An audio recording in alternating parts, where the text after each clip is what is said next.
नमस्कार विद्यार्थियों, स्वागत है आपका हमारे यूट्यूब चैनल सूर्य साइंस क्लासेस में। आज हम आपको ऐसे ऑब्जेक्टिव कराने वाले हैं जो कि कक्षा 10 रसायन विज्ञान से लिए गए हैं, सेकंड चैप्टर जिसका नाम है अम्ल क्षार तथा लवण। आज आपको हम बताने वाले हैं जो अधिकतर आपके मोस्ट इम्पॉर्टेंट जो कि हर वर्ष परीक्षा में आपके पूछे जाते हैं ऑब्जेक्टिव। तो चलिए बिना देर किए हुए अपने वीडियो को शुरू करते हैं और आपको हम बारीकी से आज इन ऑब्जेक्टिव जो आपके टॉप 10 ऑब्जेक्टिव हैं सेकंड चैप्टर के, ठीक है, उनको आज हम कंप्लीट कराएंगे। चलिए शुरू करते हैं अपना वीडियो। आपके सामने हमारा ये पहला प्रश्न है। जैसे कि आप देख सकते हैं कि हमारा पहला प्रश्न लिखा हुआ है कि क्षारीय विलयन में फिनोल्फेथिलीन सूचक का रंग होता है। यानी कि आपसे ये पूछ रहा है कि ये बताइए कि जो क्षारीय विलयन होता है उसमें फिनोल्फेथिलीन सूचक का रंग कैसा होता है। आपको पता है क्षारीय विलयन किसे कहते हैं। क्षारीय विलयन जो ऐसे आपके विलयन होते हैं जिनका जो पीएच मान होता है वो कितना होता है, 7 से अधिक होता है, उन्हें हम क्षारीय विलयन कहते हैं। और जो हमारा फिनोल्फेथिलीन है यह एक प्रकार का सूचक होता है। यदि हम क्षारीय विलयन में फिनोल्फेथिलीन को डालते हैं, ठीक है, तो इसका रंग किस प्रकार का हो जाता है। ठीक है, तो आपके सामने ऑप्शन दिए गए हैं। पहला हमारा ऑप्शन है गुलाबी, दूसरा ऑप्शन है पीला, तीसरा ऑप्शन है हमारा नीला, चौथा ऑप्शन है रंगहीन। ठीक है, तो इसमें जो हमारा राइट ऑप्शन होगा वो ऑप्शन नंबर ए हो जाएगा। ठीक है, गुलाबी, क्योंकि जब हम क्षारीय विलयन में फिनोल्फेथिलीन डालते हैं, ठीक है, तो उसका रंग गुलाबी हो जाता है। ठीक है, नेक्स्ट हमारा प्रश्न लिखा हुआ है आपके सामने कि निम्न में प्रबल क्षार क्या है। ठीक, देखिए अब इन चारों में से हमको प्रबल क्षार पता करना है। तो आपके सामने 4 जो ऑप्शन दिए गए हैं ये सभी क्षार हैं, लेकिन इनमें से 3 आपके दुर्बल क्षार हैं और 1 आपका प्रबल क्षार है। तो प्रबल क्षार हमारा कौन सा है। हमारे पहला ऑप्शन लिखा हुआ है CaOH का वोल्टेज यानी कैल्शियम हाइड्रॉक्साइड। दूसरा लिखा है KOH जिसे हम पोटेशियम हाइड्रॉक्साइड कहते हैं। तीसरा हमारा लिखा हुआ है मैग्नीशियम हाइड्रॉक्साइड। चौथा लिखा हुआ है अमोनियम हाइड्रॉक्साइड।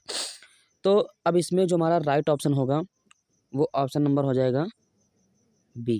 ठीक है, जो हमारा KOH होता है जिसे हम पोटेशियम हाइड्रॉक्साइड कहते हैं, तो पोटेशियम हाइड्रॉक्साइड हमारा ये अब कैसा होता है, ये आपका प्रबल क्षार होता है। बाकी जो हमारा पहला ऑप्शन है, थर्ड ऑप्शन है और हमारा फोर्थ ऑप्शन है, ये हमारे दुर्बल क्षार हो जाएंगे।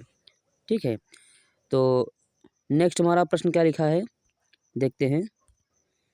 नेक्स्ट हमारा प्रश्न क्या कह रहा है। तीसरा हमारा प्रश्न लिखा हुआ है आपके सामने, तो इस प्रश्न को पढ़ते हैं।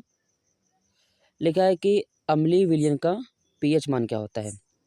देखिए आपको अभी हमने बताया कि जो अम्लीय विलयन, क्षारीय विलयन और उदासीन विलयन, ये 3 हमारे विलयन होते हैं। ठीक, जिसका पीएच मान 7 से कम होता है वो आपका होता है अम्लीय विलयन, और जिस विलयन का पीएच मान 7 होता है वो आपका होता है उदासीन विलयन, और जिस भी विलयन का पीएच मान आपका 7 से अधिक होता है वो हमारा होता है क्षारीय विलयन। तो इसमें हमसे पूछ रहा है कि अम्लीय विलयन का जो पीएच मान होता है वो कितना होता है। ठीक है, तो आपको पता है कि जो हमारा अम्लीय विलयन होगा उसका पीएच मान कितना होगा, उसका पीएच मान 7 से कम होना चाहिए, क्योंकि यदि 7 से कम होगा तभी आपका विलयन कैसा होगा, अम्लीय होगा। तो आपके सामने 4 ऑप्शन लिखे हुए हैं। इन चारों ऑप्शनों में आप ये पता कर लीजिए कि इसमें 7 से कम कौन है। पहला ऑप्शन है 0, दूसरा ऑप्शन है 7, तीसरा ऑप्शन है 7 से कम, चौथा ऑप्शन है 7 से अधिक।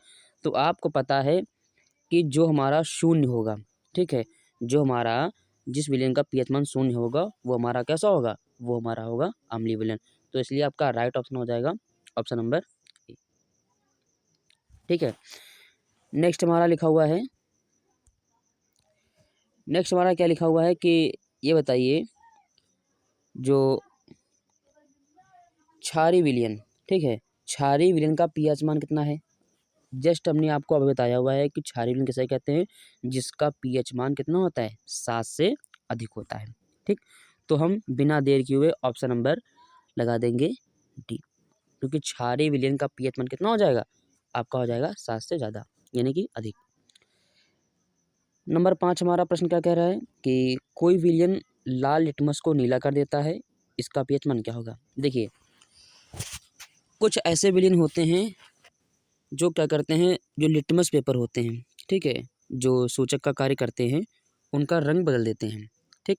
अब इसमें ध्यान रखने वाली क्या बात होती है कि हमको ये पता करना है कि कौन से विलयन लाल लिटमस को नीला करते हैं और कौन से विलयन नीले लिटमस को लाल करते हैं। देखिए, अब जो हमारा क्षार होता है, यानी क्षारीय विलयन होते हैं, ठीक है, वो हमारे लाल लिटमस पेपर को नीला कर देते हैं, ठीक है। और आपको हमने अभी बताया हुआ है कि जो क्षार होते हैं वो लाल लिटमस पेपर को नीला करेंगे। तो आप ये बता सकते हैं कि जो क्षार होते हैं, ठीक है, जो हमारे क्षार होते हैं उनका पीएच मान कितना होगा, 7 से अधिक होगा, क्योंकि हमने बताया है कि जो क्षारीय विलयन होते हैं उनका जो पीएच मान होता है वो 7 से अधिक होता है। तो आप देखिए, आपके सामने 4 ऑप्शन दिए गए हैं। पहला ऑप्शन है 1, दूसरा ऑप्शन है 4, तीसरा ऑप्शन है 5 और हमारा जो चौथा ऑप्शन लिखा हुआ है वो है 10। तो आपको पता है इसमें 7 से अधिक मान कौन सा है, तो आपको पता है कि ऑप्शन नंबर डी यानी कि 10। तो हमारा राइट ऑप्शन हो जाएगा 10, क्योंकि जो आपका क्योंकि जो आपका 3 ऑप्शन दिए गए हैं वो 1, 4, 5 ये है 7 से कम, यानी कि ये होंगे अम्लीय। और जो लाल लिटमस पेपर होगा उसको नीला कौन करेगा, क्षार यानी क्षारीय विलयन करेगा। तो उसका जो पीएच मान होगा वो होगा 10। चलिए आगे बढ़ते हैं। हमारा जो आगे का प्रश्न लिखा हुआ है,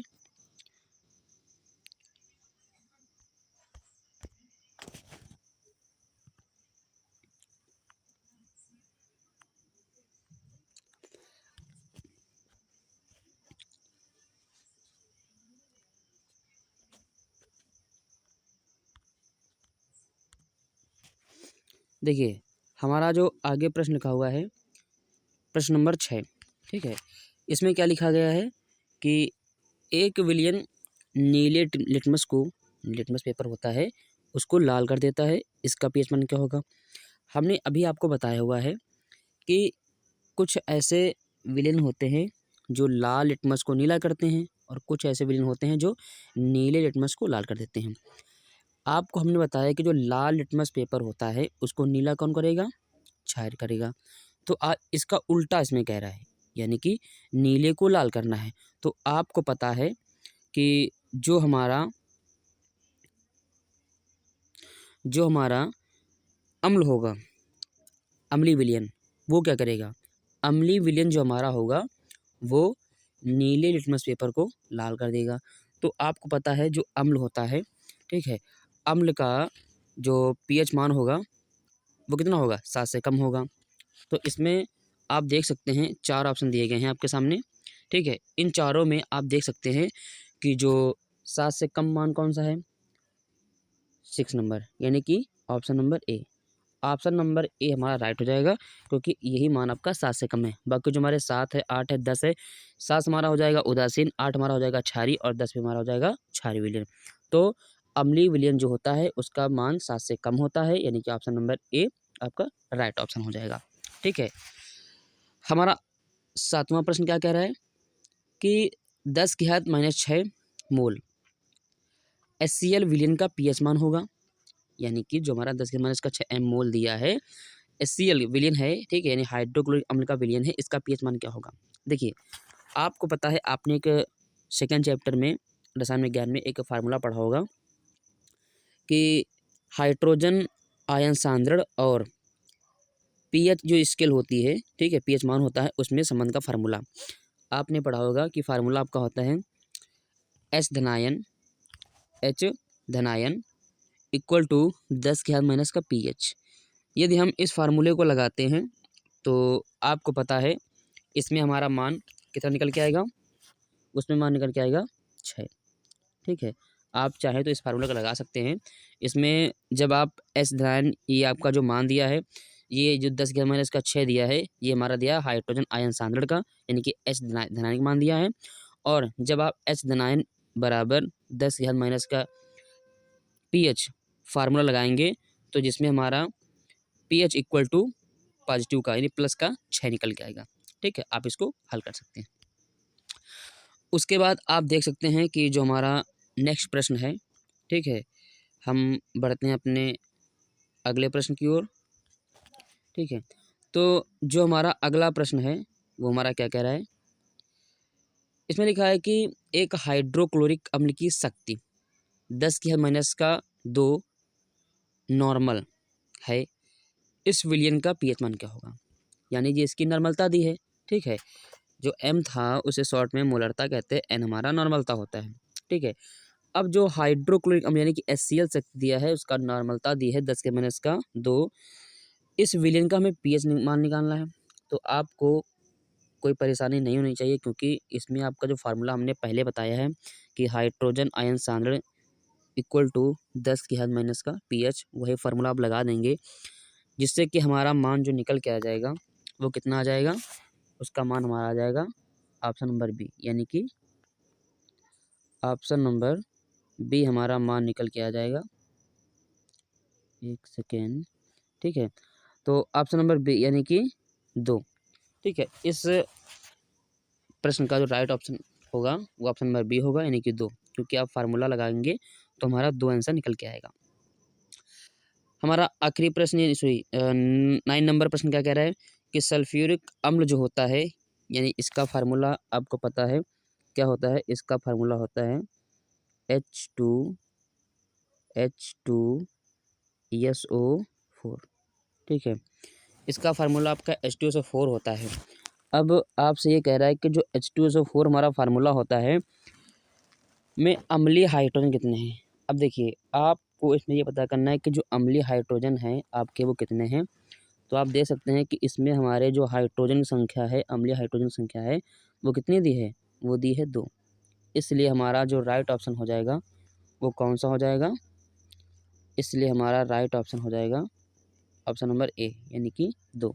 ठीक है, तो इसका हमारा जो राइट ऑप्शन होगा ऑप्शन नंबर 2 होगा, बाकी जो दिए हैं वो आपके रॉन्ग हो जाएंगे।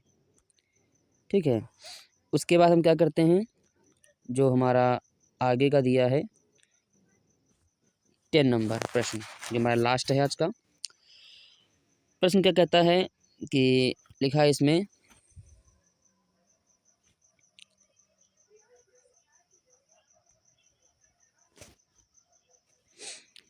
हमारा लास्ट नंबर प्रश्न क्या कह रहा है,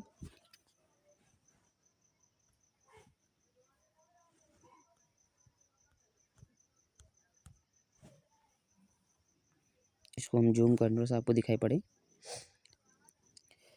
लिखा है कि जिंक चूड़ पर, यानी कि जिंक चूड़ यानी कि आपका जेडेन होता है प्रतीक चिन्ह, जिंक चूड़ पर तनु H2SO4 अभिक्रिया से गैस निकलती है, यानी कि आपको इसका रिएक्शन करना है। ठीक है, तो देखिए हम रिएक्शन कैसे करते हैं, यानी कि हम जब हम जिंक चूड़ पर तनु सल्फ्यूरिक अम्ल से क्रिया कराते हैं, यानी कि आपका हो जाएगा Zn प्लस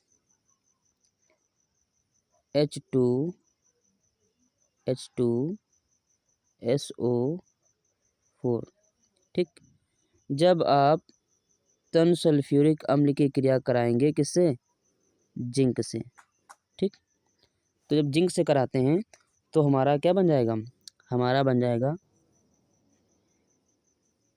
जिंक सल्फेट, क्या बन जाएगा, जिंक सल्फेट, और लास्ट में हमारा क्या बनेगा, H2 गैस बन जाएगी। ठीक है, क्या बन जाएगी, H2 गैस।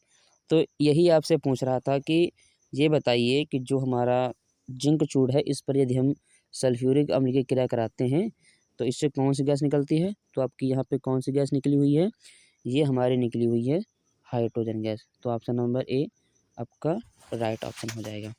ठीक है, तो आज के हमारे 10 जो ऑब्जेक्टिव थे रसायन विज्ञान संख्या चैप्टर, जो कि अधिकतर आपके परीक्षा में पूछे आते हैं। ठीक है, आशा करते हैं कि ये आपके जो प्रश्न हैं ये आपकी परीक्षा के लिए बहुत ही महत्वपूर्ण होंगे। ठीक है, आज के लिए इतना ही, मिलते हैं अपने नेक्स्ट वीडियो में, तब तक के लिए जय हिंद, जय भारत।